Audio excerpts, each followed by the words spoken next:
infrastruktur. Mereka banyak fokus pada infrastruktur, energi transisi, dan juga tadi dari sisi entrepreneurship teknologi, salah satunya adalah salah satu investor terbesar di OpenAI.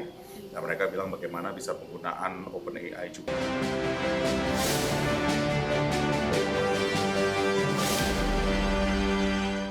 Chief Investment Officer Danantara Indonesia, Pandu Syahril menegaskan kemitraan dengan Fund Manager Global difokuskan pada sektor-sektor berdampak tinggi dan memiliki pertumbuhan jangka panjang seperti sektor energi dan hingga real estate. Pandu menilai sektor tersebut memiliki relevansi strategis bagi agenda hilirisasi, industrialisasi, serta penguatan daya saing ekonomi. Chief Investment Officer Danantara Indonesia Pandu Syahril mengatakan Presiden Prabowo Subianto memberikan penegasan terkait jaminan kepastian hukum bagi para calon investor global. Hal tersebut disampaikan Kepala Negara saat bertemu dengan 12 petinggi perusahaan besar global di Washington DC, Amerika Serikat. Menurut Pandu, kemitraan dengan Fund Manager Global difokuskan pada sektor-sektor berdampak tinggi dan memiliki pertumbuhan jangka panjang. Sektor energi, infrastruktur, real estate, asuransi, private equity, media, dan hiburan, serta infrastruktur digital menjadi fokus utama investasi Danantara. Pandu menilai sektor-sektor tersebut memiliki relevansi strategis bagi agenda hilirisasi, industrialisasi, serta penguatan daya saing ekonomi Indonesia. Tambahan interest dari para investor-investor ini untuk berinvestasi dan berkolaborasi di dalam Indonesia dan juga di luar Indonesia. Jadi sektor-sektornya tadi ada renewable energy, infrastruktur, mereka banyak fokus pada infrastruktur, energi transisi, dan juga tadi dari sisi entrepreneurship teknologi, salah satunya adalah salah satu investor terbesar di OpenAI. Nah, mereka bilang bagaimana bisa penggunaan OpenAI juga kepada sektor SOE kita untuk meningkatkan efisiensi. Menurut Pandu, sejumlah investor mempertimbangkan membuka kantor perwakilan Indonesia sebagai bentuk komitmen jangka panjang. Tim Liputan, IDX Channel. Sementara itu pemirsa, harga cabai di Pasar Induk Kramat Jati, Jakarta Timur terpantau mengalami penurunan dalam beberapa waktu terakhir. Penurunan terjadi pada sejumlah jenis cabai seiring bertambahnya pasokan dari petani dan musim panen yang mulai berlangsung. Memasuki sepekan Ramadan, harga komoditas cabai di Pasar Induk Kramat Jati, Jakarta Timur turun dari harga sebelumnya. Cabai rawit merah turun dari sekitar Rp90.000 per kilogram menjadi Rp70.000 per kilogram. Harga cabai merah keriting juga turun dari Rp33.000 menjadi Rp25.000 per kilogram. Penurunan lebih signifikan terjadi pada cabai rawit hijau yang turun dari Rp65.000 menjadi Rp40.000 per kilogram. So ini kan baru panen ini, semakin banyak panennya ini. Setiap hari bertambah, jadi kan kalau cabai itu nggak mungkin dari 10 kilo langsung dapat 100 kilo, nggak begitu. Kita petik sekarang 10 kilonya, petik 4-5 hari lagi 15 gitu. Satu petikan itu maksud saya, jadi tambah terus gitu, tapi nggak sekaligus. Menurut pedagang, penurunan harga terjadi karena pasokan cabai dari daerah produksi terus bertambah seiring masa panen, sehingga stok di pasar melimpah.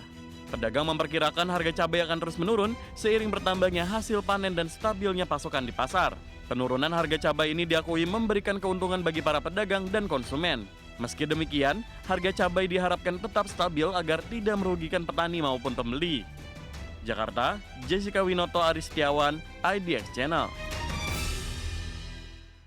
Emiten makanan PT Central Food Indonesia Tbk membidik pertumbuhan penjualan sekitar 25% pada 2026. Target ini ditetapkan seiring upaya perusahaan meningkatkan kinerja dan memperluas pasar di tengah persaingan industri makanan. Emiten makanan PT Central Food Indonesia Tbk membidik pertumbuhan penjualan sekitar 25% pada 2026. Central Food menargetkan penjualan mencapai sekitar Rp119 miliar pada 2026. Angka ini naik dari realisasi penjualan 2025 yang tercatat Rp95,26 miliar. Pertumbuhan penjualan dibidik melalui optimalisasi kinerja anak usaha dan penguatan distribusi. Langkah ini diharapkan menjadi motor utama peningkatan penjualan perseroan tahun ini. Manajemen menilai target pertumbuhan 25% masih realistis, seiring upaya peningkatan penjualan dan perbaikan kinerja bisnis secara keseluruhan.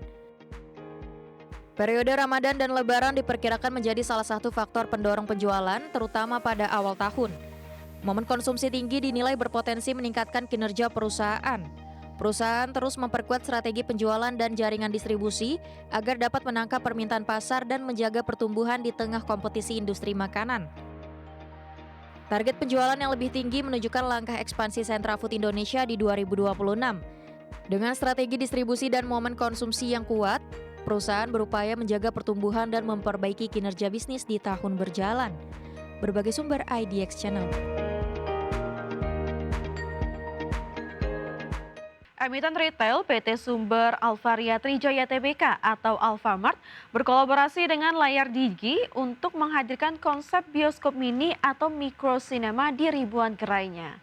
Langkah strategis ini bertujuan untuk memperluas akses hiburan layar lebar bagi masyarakat di daerah yang selama ini belum terjangkau oleh infrastruktur bioskop konvensional. Alfamart resmi menandatangani nota kesepahaman dengan Layar Digi untuk memanfaatkan jaringan tokonya yang tersebar luas di seluruh Indonesia sebagai lokasi bioskop mini. Inisiatif ini muncul menyusul data yang menunjukkan bahwa baru sekitar 21,7% masyarakat Indonesia memiliki akses langsung ke bioskop. Melalui kolaborasi ini, area lantai 2 gerai Alfamart akan ditransformasikan menjadi ruang menonton yang inklusif sekaligus menjadi pusat interaksi komunitas bagi keluarga Indonesia. Sebagai tahap awal, proyek percontohan atau pilot project akan dilaksanakan di gerai Alfamart Agricola, Gading Serpong pada Maret 2026 mendatang. Presiden Direktur Alfamart Hans Prawira menyatakan bahwa kehadiran mikrosinema ini sejalan dengan visi perseroan untuk menjadi toko komunitas yang melampaui sekedar tempat belanja kebutuhan harian. Kedepan ekspansi bioskop mini ini ditargetkan mampu menjangkau hingga 50 kota di seluruh Indonesia untuk menjembatani kesenjangan akses hiburan. Selain sebagai sarana hiburan, CEO Layar Digi, Victor Timothy, menekankan bahwa platform ini juga berfungsi sebagai media pembelajaran interaktif bagi komunitas pendidikan. Adapun kehadiran microcinema di Alfamart diharapkan mampu memperkuat ekosistem kreatif dengan memberikan ruang baru bagi sinias lokal untuk mendistribusikan karya mereka secara lebih luas. Dengan dukungan Rahayu Saraswati sebagai Presiden Komisaris, Layar Digi optimis konsep hiburan mikro ini dapat diterima dengan baik oleh seluruh lapisan masyarakat. Berbagai sumber IDX Channel. Emiten produsen cetakan sarung tangan PT Mark Dynamics Indonesia Tbk optimistis menjaga kinerja pada 2026. Meski dibayangi tekanan ekonomi global dan ketidakpastian geopolitik, target bisnis dinilai masih berada di jalur yang telah ditetapkan. Emiten produsen cetakan sarung tangan PT Mark Dynamics Indonesia Tbk optimisme menjaga kinerja pada tahun 2026. Manajemen menyebut target kinerja tahun 2026 masih sejalan dengan rencana perusahaan. Meski paruh awal tahun dibayangi perang tarif dan ketidakpastian global, karakter bisnis yang defensif dan visibilitas pesanan yang kuat menjadi faktor utama menjaga stabilitas kinerja. Hal ini membuat perusahaan lebih tahan terhadap gejolak ekonomi global. Sebagai produsen cetakan sarung tangan, permintaan produk dinilai masih terjaga karena kebutuhan sektor kesehatan bersifat non-siklikal, sehingga tidak terlalu dipengaruhi perubahan siklus ekonomi. Perusahaan terus menekankan manajemen risiko, disiplin operasional, dan diversifikasi pelanggan. Langkah ini untuk menjaga keseimbangan antara pertumbuhan dan stabilitas bisnis. Posisi sebagai pemain ekspor dan adanya kontrak pesanan yang kuat memberikan visibilitas kinerja ke depan, sekaligus menjaga kepercayaan pasar dan investor. Optimisme Mark menunjukkan fondasi bisnis perusahaan masih kuat di tengah ketidakpastian global. Dengan model bisnis defensif, pesanan yang terjaga, dan manajemen risiko yang ketat, perusahaan berupaya menjaga kinerja dan memanfaatkan peluang pertumbuhan di tahun 2026. Bagi sumber IDX Channel.